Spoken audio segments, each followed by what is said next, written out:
Our next speaker is Dr. Karen Poe. I was talking to her just now and I asked her, I said, Dr. Karen Poe, as she walked in, I could not help but notice her flawless skin. Can't you all see it? Her flawless skin. She is an aesthetic doctor by profession, but at the same time a very proud mother of 2 girls. And I asked her, what is it that made her decide to do this as a profession? We will hear her in detail. But the thing that strikes me was immediately when she told me, Yvonne, it's beyond external beauty. It's about inner beauty and inner confidence. I thought that was really encouraging words. Because for somebody who likes sport and somebody like me who is only a recreational tennis player, I still go to the sun. So if I want to go to the sun, a lot of other things I have to give up. But she says, Yvonne, be confident. You can have both. So ladies and gentlemen, we will listen to Dr. Karen Poe. Thank you so much for the great introductions, Dato'.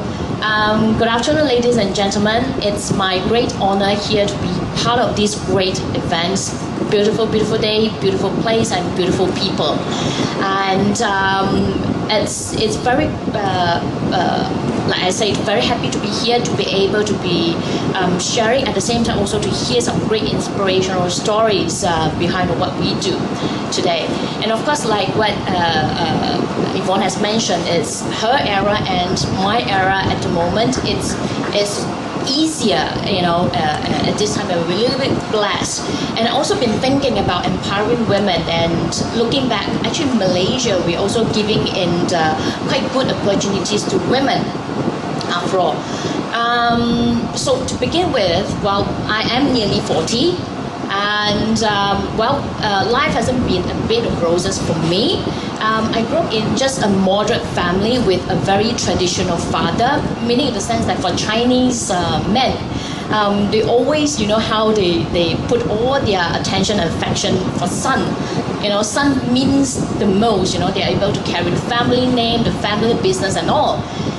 But of course, in that sense, doesn't mean that I am denied the resources and also the opportunities from my father. And he still gives me the good support as well as resources, but he still had that mind that, you know, daughters one day will get married. So he always tell me, nah, just do whatever you can. You don't have to go to university. So in that sense, I have to thank my mother, and my mother is my role model. Well, you would think that is my mother a doctor? No, not really. My mother is actually a homemaker only, and her family is a little bit poor. My grandparents are actually migrated from China, and they are just in some fisheries. Okay, so my mother able to only ended up in about primary school's education. But does that mean that she is not able to support her children? She knows the importance of education, and therefore she always supported me in also emotionally for me to be independent and to able to do my best. She never pushed me, she just gave me the chances, the resources for me to do my best.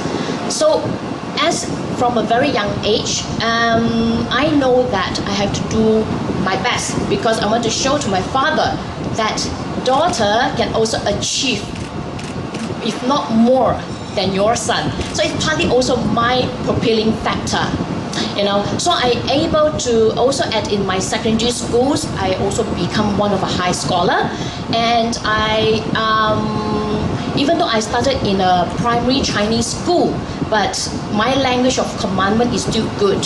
And when I studied in overseas, there wasn't a very big problem for me in terms of languages. And I also able to do very well in the national bursary exams for New Zealand. In fact, I'm one of the top percentile scholar, and therefore I got accepted into University of Otago, and I graduated, of course, with in medicine. And so I was in the same opportunities as other male doctors while I was serving my housemanship in New Zealand. So everything was good, and everything was quite good. I was climbing up almost into finishing, starting my radiology training, because at that time I had my interest in radiology. only until in year 2005 when I had my eldest daughter. She was actually born with a small little defect. For me, it was quite devastating, whereby she actually had to underwent a surgery from her second day of life.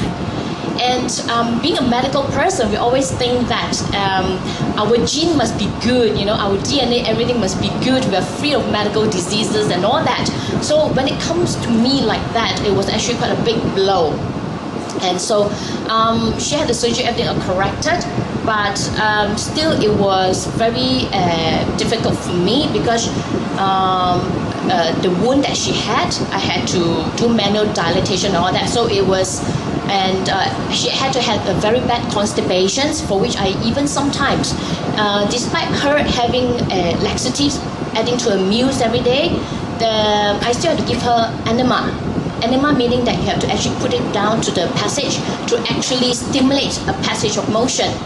And when she was up to about 4 to 5 years old, even though there's fiber and more water intake, it was so bad that I had to manually disinfect that. Up to that stage that I almost on the verge of breaking down, I was actually thinking of quitting my job just to look for her full time. But I persevere, and also luckily with a very understanding and supporting partner, my husband, so I'm able to pull through. But that wasn't where everything all sparked for me to go into aesthetics medicine. Well, so unfortunate, my same daughter also had a birthmark called café-au-lait on her cheek. Well, it wasn't very big, it was brownish, it was roughly about 3 centimeters, but it happened to be on the front of the cheek, whereby, it's easily visible. And, well, for me, it was not too bad. I can still cope with that. I know that there might be some sort of laser, because that time, aesthetic medicine wasn't a very big thing then. But it was that one incident in a small town, and where I was having breakfast, that little incident that sort of broke my heart, and I changed my career perspective into aesthetic medicine.